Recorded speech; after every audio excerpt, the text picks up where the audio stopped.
antrasis dešimtokų uždavinys, kurį skaičių pridėję prie trupmenos 1/3 gausime trupmeną vienetą siejasi su pirmu uždaviniu. Pasižiūrėję į paveiksliuką, žinoma, tą atsakymą labai greit randame.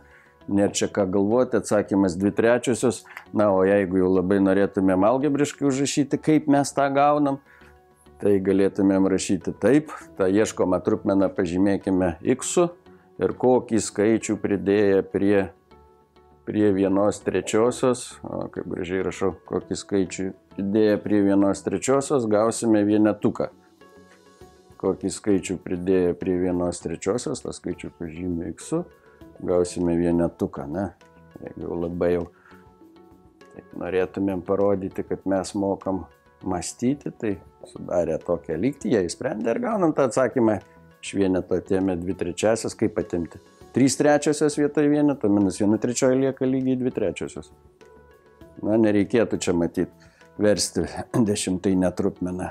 Jeigu kas padalijo ir užrašė, kad tai yra, pavyzdžiui, 0,6, tai negerai, bet jeigu, pavyzdžiui, va taip užrašė, arba va taip užrašė, tai komisija ko gero nelabai supyks. Bet žinoma, atsakymas tai yra štai toks ir nėra čia ką daug galvoti.